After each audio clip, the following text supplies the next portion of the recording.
चलो आ जाओ, आज हम स्टार्ट करते हैं। आज हम स्टार्ट करें नया चैप्टर।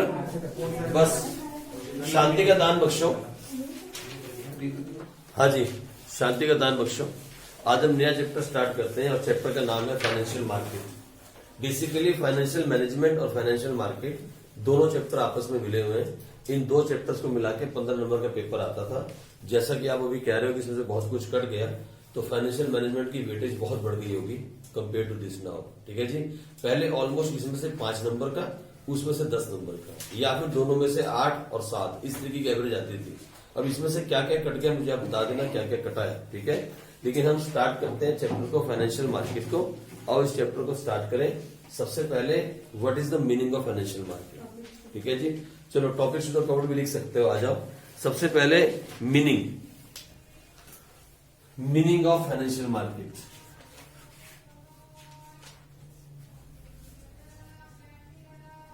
सबसे पहले हम इसके मीनिंग लिखेंगे, इसका मीनिंग क्या है, इसका मतलब क्या है। फिर फंक्शंस लिखेंगे, इतने में आप चेक कर लो क्या क्या कटा है। कहा लिखा वो तो 11 आप तो निकाला नहीं प्रिंट आउट। ठीक है जी, उसके बाद फंक्शंस लिखेंगे, उसके बाद लिखेंगे क्लासिफिकेशन ऑफ फाइनेंशियल मार्केट, मतलब टाइप्स।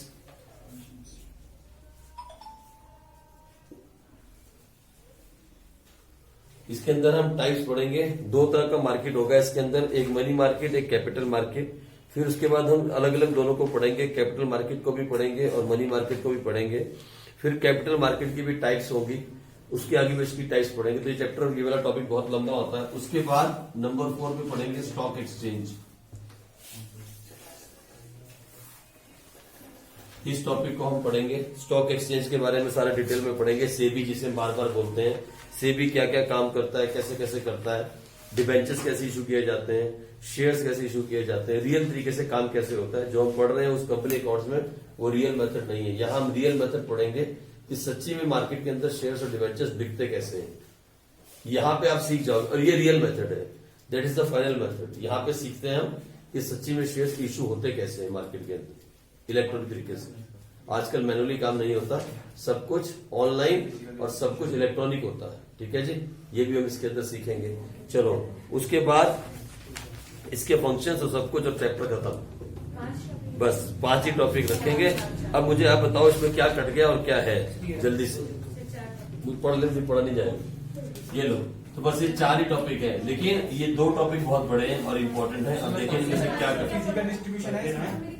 स्टॉक एक्सचेंज, अरे वो नहीं, वो तो अलग है यार। फिजिकल डिस्ट्रीब्यूशन तो अगले मार्केटिंग में है। कुछ नहीं कटा सर। अब बताओ क्या कटा है। हाँ देखो, नहीं उसमें देख लो ना, लिस्ट आई हुई है जो अपडेट। सर उसमें है नहीं, हमारे मैम ने बोला था कि हमारे पास वो अलग से आया था। ओके, सीबीएसई वालों ने अलग से भेजा था, तो मेरी वो एनसीईआरटी बुक में आगे दीक्षांत बता रहा है। ओके देख लो, एक बार देखो क्या कट गया। Dematerialisation of depository. देखो पता क्या है, अब देख लेंगे। पहले 3 टॉपिक खत्म कर दें, फिर जब चौथे पे आएंगे तो आप सर्च कर लेना। तब तक जो भी कटा इसी के अंदर कटा बता रहे हैं स्टॉक एक्सचेंज में। हम पहले 3 टॉपिक करते हैं, यहाँ से स्टार्ट करते हैं। अरे नहीं बेटे, वो अगला चैप्टर है। फिजिकल डिस्ट्रीब्यूशन जो है वो मार्केटिंग में है। ठीक है जी, अब इसके नेक्स्ट चैप्टर में। हाँ इससे नेक्स्ट वाले इसमें कुछ नहीं कटा है। तो ठीक है, आ जाओ। फिर नहीं कटा तो कर लेंगे। आओ स्टार्ट करें। सबसे पहले what is the meaning of financial market. देखो सुनो मेरी बात, यहाँ पूरी दुनिया में 2 तरह के लोग हैं। एक वो जिनके पास पैसा है और एक वो जिन्हें पैसा चाहिए। आप समझे मेरी बात। दुनिया में 2 तरह के लोग हैं, एक वो जिनके पास पैसा है और एक वो जिन्हें पैसा चाहिए। जिनके पास पैसा है दे आर कॉल्ड इन्वेस्टर्स, और जिन्हें पैसा चाहिए दे आर कॉल्ड बोरोवर्स। और ये दोनों जहां पे मिलते हैं उसे कहते हैं फाइनेंशियल मार्केट। अगर आप समझोगे पूरे चैप्टर को, अगर आप पूरे चैप्टर को समझोगे तो ये दोनों लोग जहां पे मिलते हैं उन्हें कहते हैं फाइनेंशियल मार्केट। देखो ना, आपको सब्जी चाहिए तो आप क्या हो, कस्टमर। और सब्जी वाला क्या है, जहां पे आप दोनों जाके मिलते हैं उसे क्या बोलते हैं, सब्जी मार्केट, वेजिटेबल मार्केट। आई मेरी बात समझ। वो तो हमने जनरल बात की, लेमैन की। लेकिन अगर हम फाइनेंशियल मार्केट की बात करें तो जिसको पैसा चाहिए और जिसके पास पैसा है, वो दोनों जहां पे जाके मिल जाए उसे हम बोलते हैं फाइनेंशियल मार्केट। या हम ऐसे भी बोल सकते हैं कि फाइनेंशियल मार्केट वो मेडिएटर है, वो ब्रोकर है जो इन दोनों को आपस में मिला देता है, ऐसे भी कह सकते हैं। आप समझे मेरी बात? फाइनेंशियल मार्केट को हम एज अ ब्रोकर भी पढ़ सकते हैं, एक ऐसा आदमी, एक ऐसी जगह, एक ऐसा इंस्टीट्यूट जो इन दो लोगों को मिलाता है, एक जिसके पास पैसा है और दूसरा जिसको पैसा चाहिए। ये आपस में नहीं मिल सकते, अपने आप तो नहीं मिल सकते, कोई तो इनको मिलाएगा, कोई तो मिलाएगा ना, कोई ना कोई तो मिलाएगा। सोचो, आपको क्या मालूम किसके पास पैसा है और किसको पैसा चाहिए? नहीं ना। आपने अप्लाई किया कि आपको पैसा चाहिए और लोगों ने आपके शेयर्स बाय कर दिए, मिल गए ना आप दोनों। आपने मार्केट में अपने शेयर्स बेच दिए, इश्यू ऑफ शेयर्स, और लोगों ने आपके शेयर्स बाय कर लिए। और जिनके पास पैसा था उन्होंने ही बाय किए ना, सब्जी वाला तो बाय नहीं करेगा ना, दूध वाला तो बाय नहीं करेगा। जिसके पास पैसे थे उसने बाय कर लिए, तो पहुंच गया ना पैसा आपके पास अपने आप से, लोगों की जेब से निकल के आपके पास आ गया ना, आपके बैंक अकाउंट में। इसका मतलब किस चीज ने मिलाया आपको? Financial market. आपने शेयर्स कहां बेचे? सब्जी की दुकानों पे, चाय की दुकान, पनवाड़ी की दुकान पे, कहां बेचे? Financial market. उसी ने तो मिलाया आप दोनों को। तो फाइनेंशियल मार्केट को हम ऐसे भी पढ़ सकते हैं, ये एक मेडिएटर का काम करता है, किसके बीच में? The borrower and the investor. ये एक कड़ी है जो इन दोनों को जोड़ती है। अब ये बैंक भी हो सकता है, ये बैंक भी हो सकता है। देखो कैसे, आपके पास पैसे थे, आप बैंक में जमा करा के आए, यू आर द इन्वेस्टर। मुझे जरूरत थी, I went to the loan from the bank, I am the borrower. लेकिन हम दोनों को मिलाया किसने? बीच में बैंक। अब ये एक स्टॉक मार्केट भी हो सकता है, स्टॉक एक्सचेंज। तभी सेक्टर में हम पढ़ते हैं स्टॉक एक्सचेंज। स्टॉक एक्सचेंज में क्या? वही सेम काम। मुझे पैसा चाहिए था, मैंने मार्केट में शेयर बेचे, आपके पास पैसे थे, आपने शेयर बाय कर लिए। हम दोनों कहां मिले? Stock exchange.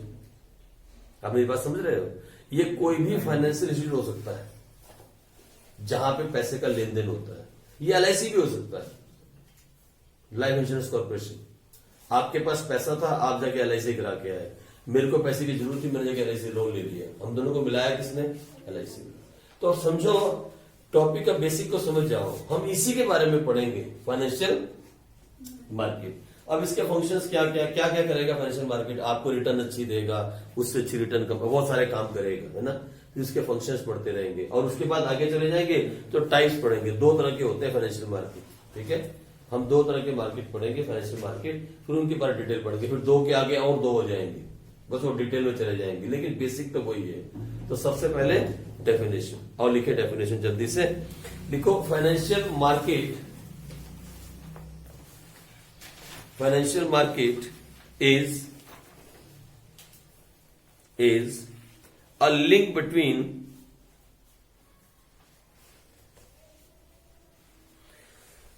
between the savers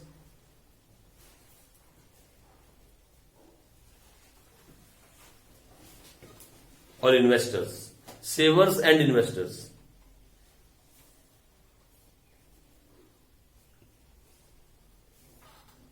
और इन्वेस्टर के साथ लिख दो ऑब्लिक करके बोरोवर्स।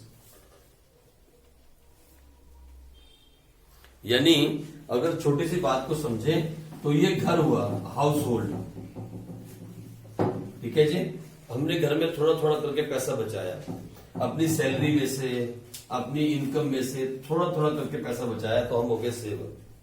और ये यहां बैठा एक बड़ा सा लाला जी, जिसको पैसे की बहुत जरूरत है, जो रो रहा है, जिसको पैसे की, हंस रहा है, रो रहा है, हंस रहा है, जो हंस रहा है नहीं रो रहा है, इसको पैसे की बहुत जरूरत है, उदास, ठीक है। हम यहाँ हैं और लाला जी यहाँ है, पैसे की जरूरत इनको है, और हमारे पास क्या है? सेविंग है। हम नहीं जानते हमारे पैसे की जरूरत किसको है, तो हम अपने पैसे को लेके गए इसमें। मालूम है ये क्या है? Financial market. हमने अपना पैसा कहां डाला? यहां। और फाइनेंशियल मार्केट ने किसको पैसा दिया? यहां। फिर इसी लाला जी ने कमाई करके वापस किसको किया? फाइनेंशियल मार्केट को, मतलब बैंक को। और फिर बैंक ने उसके ऊपर हमको क्या दिया? इंटरेस्ट। तो ये टू वे रिलेशन चलता है, it's a two way relation. पहले हम अपनी सेविंग को बैंक में डाल के आए, बैंक ने हमारी सेविंग को लाला जी को दिया, लाला जी ने पैसा कमा के बैंक का ब्याज चुकाया, और उसी ब्याज में से बैंक ने हमें वापस ब्याज दिया।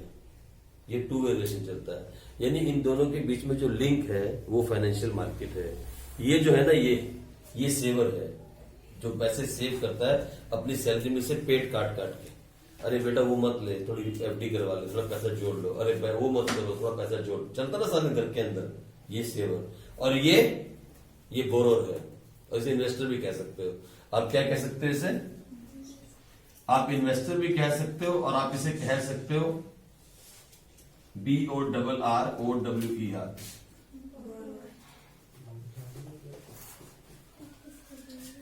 पता नहीं क्यों फोटो खींचती रहती है, समझ नहीं।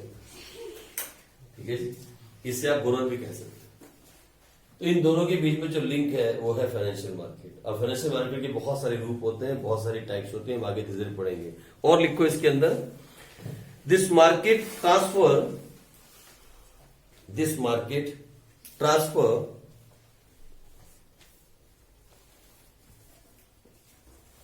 the money or capital from those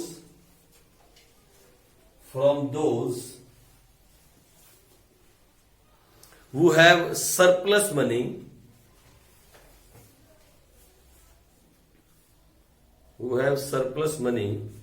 to those who are in need of investment.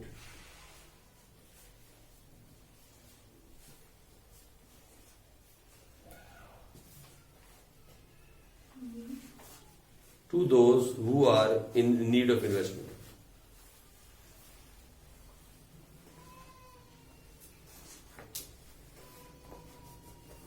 Generally,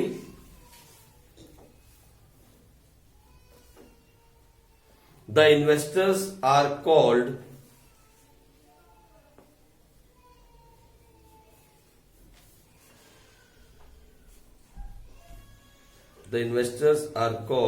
surplus units,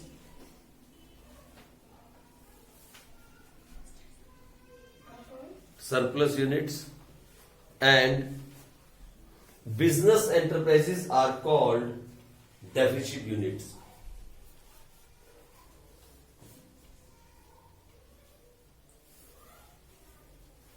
तो फिर एक काम करना, यहां से ये नाम हटा देना, ठीक है? इन्वेस्टर का नाम हटा के आप इसे बोरोवर ही लिखो सिर्फ, नहीं तो फिर आपको एक कंफ्यूज कर देगा सारे चैप्टर में। सिर्फ बोरोवर, इन्वेस्टर काट दो, वहां से इन्वेस्टर काट दो, सिर्फ बोरोवर लिखो, ठीक है? और ये बोरोवर में लाला जी का नाम क्या है मालूम है? Business firm. या इसीलिए आपको कंफ्यूज करेगा। आप सेवर के ऑब्लिक यहां इन्वेस्टर लिख दो,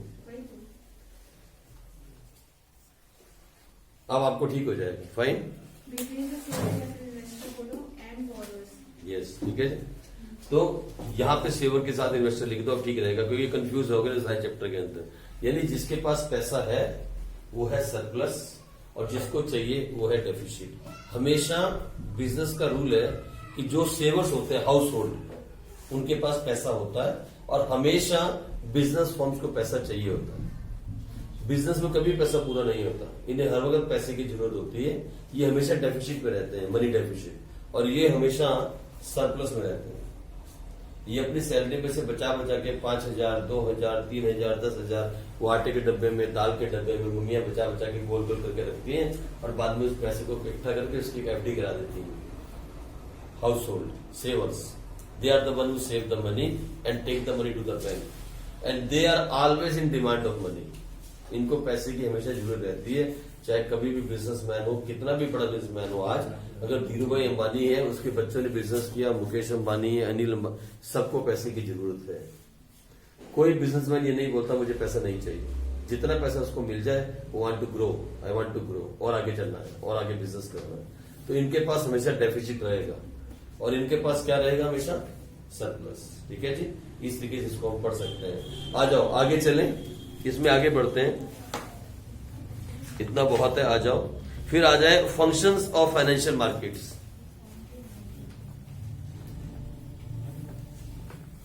functions of financial market.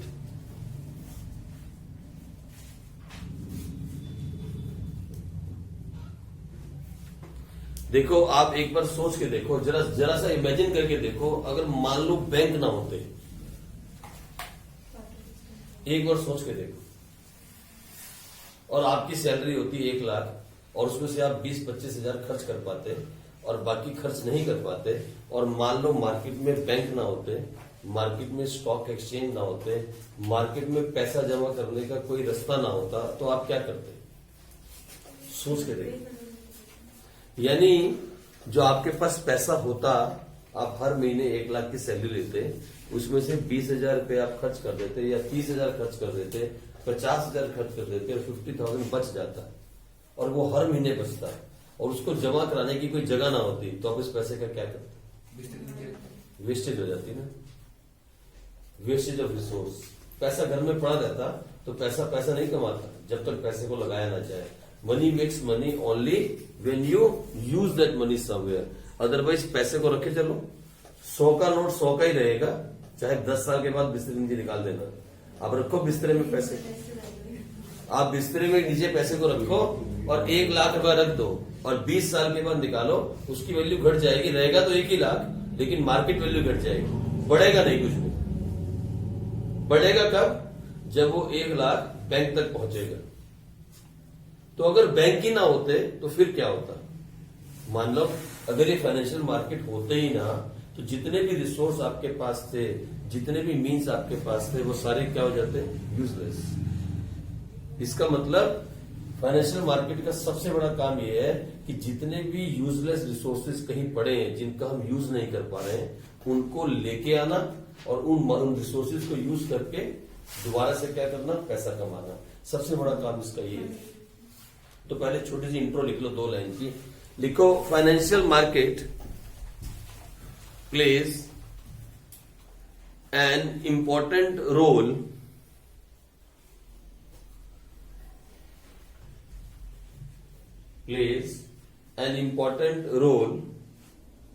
in the allocation of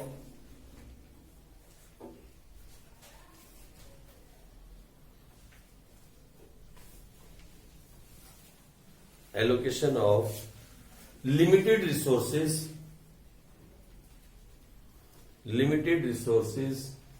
in an economy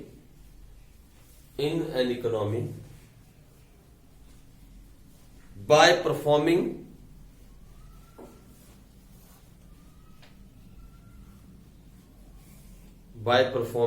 the following functions. By performing the following functions. सबसे पहला function now,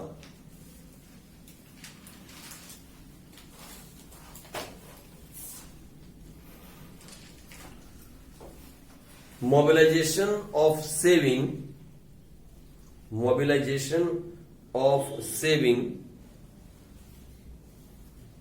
and channelizing them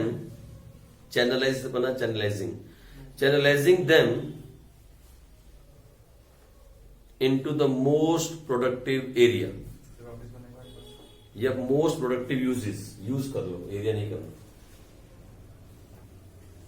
mobilization of saving and channelizing them into the most productive use.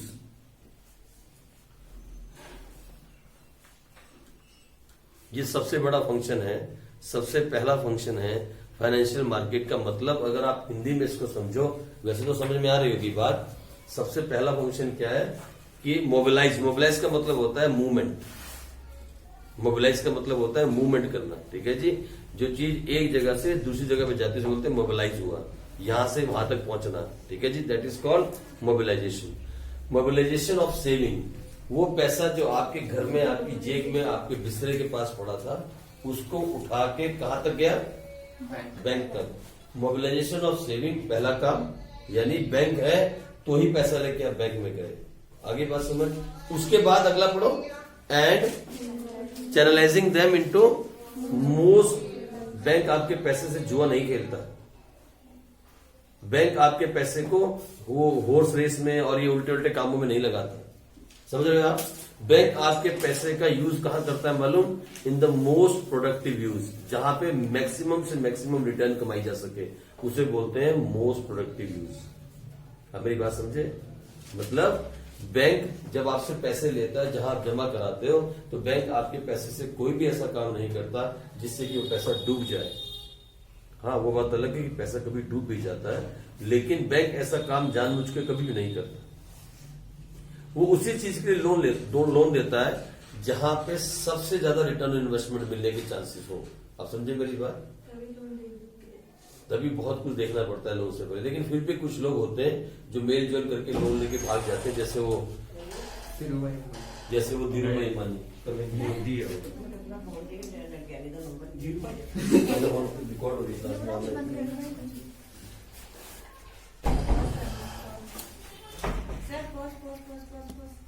आगे बढ़ते हैं।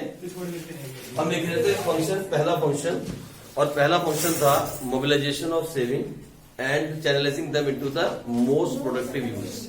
ठीक है जी, saving को लेना और सेविंग को सबसे अच्छे यूज में डालना, that is the first function of financial market. ठीक, तो लिखो इसके अंदर आप जरा, अ financial market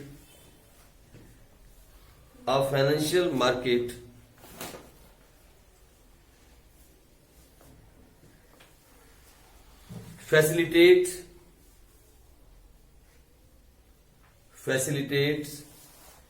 the transfer of saving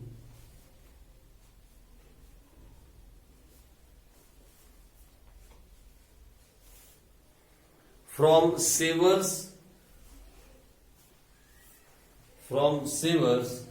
to borrowers.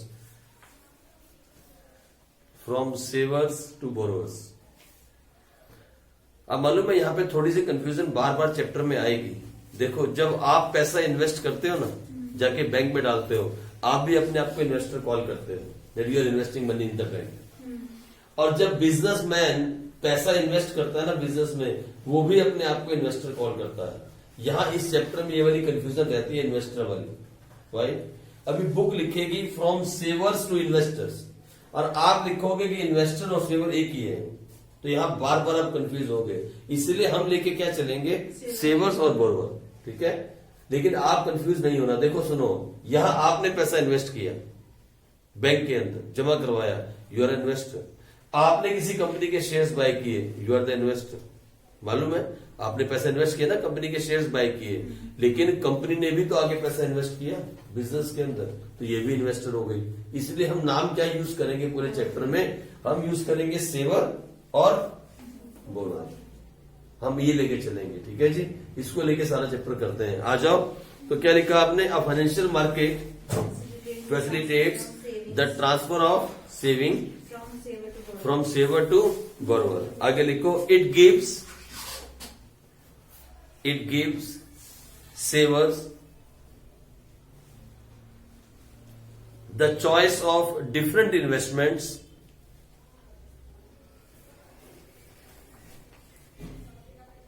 it gives savers the choice of different investments and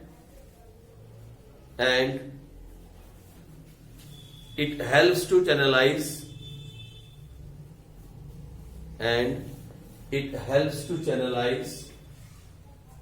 the surplus fund into the most productive use.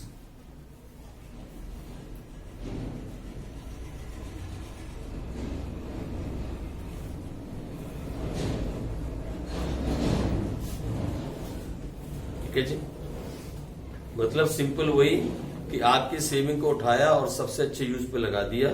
यही सबसे पहला काम होता है फाइनेंशियल मार्केट का। ठीक है जी, आ जाओ नंबर 2 पे, आ जाओ सेकंड पे। Financial market facilitate price discovery. Financial market facilitates price discovery. अब ये क्या होता है, what is mean by price discovery? ठीक है जी, तो लिखो, इन द फाइनेंशियल मार्केट, पूरा मत लिखा करो, एफएम लिख दिया करो। In the financial market the house hold The households are the suppliers of fund.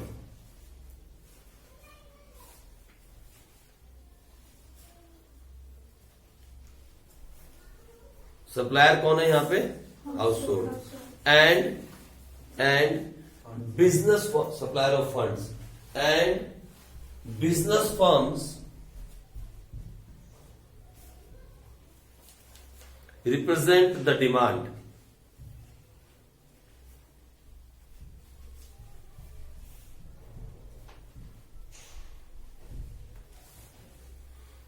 The interaction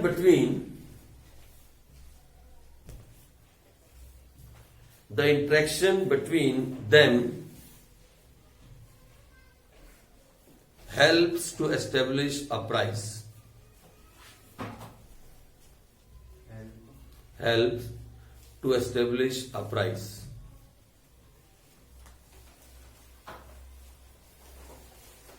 Helps to establish a price. किसके लिए? For the financial assets. For the financial assets which is being traded in the market.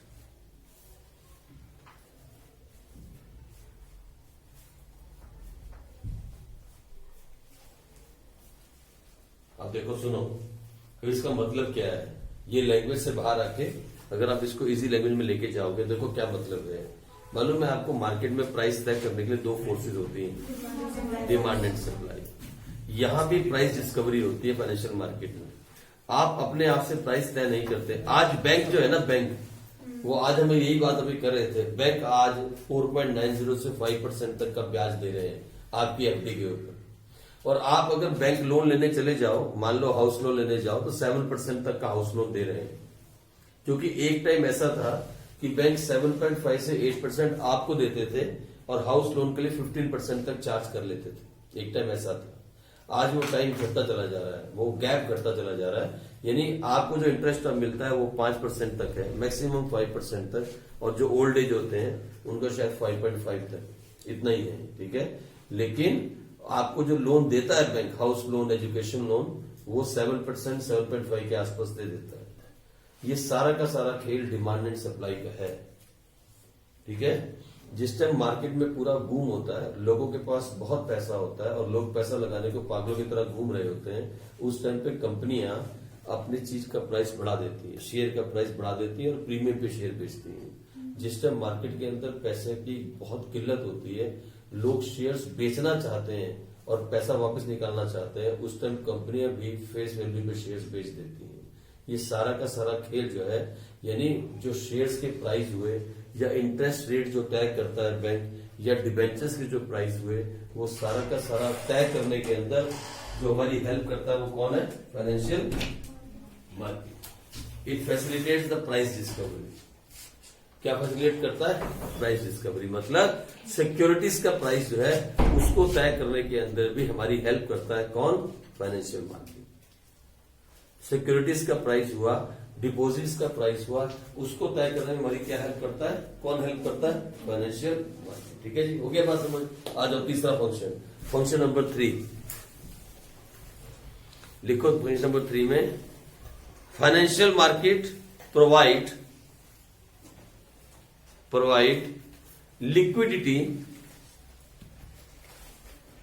liquidity to financial assets. Financial market provide liquidity to financial assets.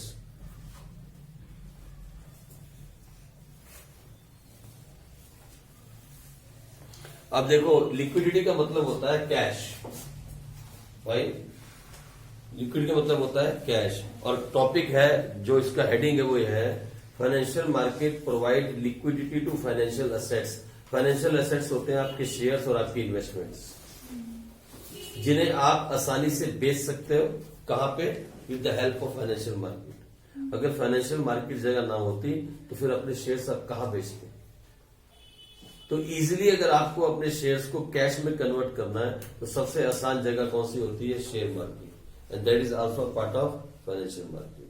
ठीक है, तो लिख लो इसके अंदर आप फटाफट जल्दी से। Financial market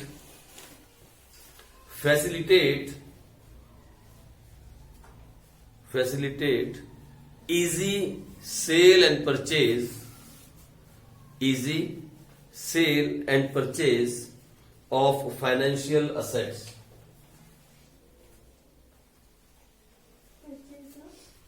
Financial assets. In doing so,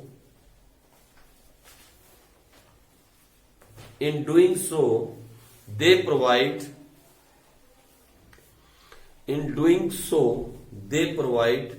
liquidity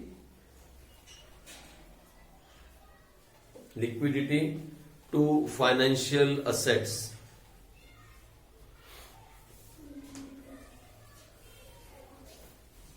Liquidity to financial assets so that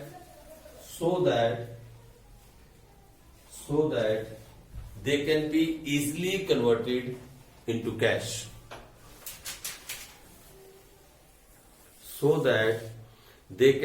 easily converted into cash. Whenever required.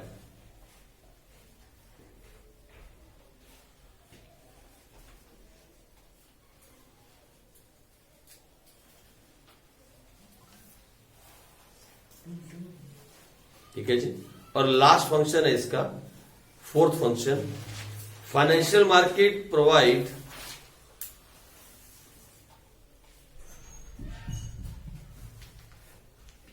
काट दो, फाइनेंशियल मार्केट प्रोवाइड काट दो क्योंकि रिड्यूस लिखो, financial market reduce the cost of transaction. Financial market reduce the cost of transaction. ठीक है, इस point से कल करेंगे आगे, बस यहीं पे छोड़ दो। ठीक है जी।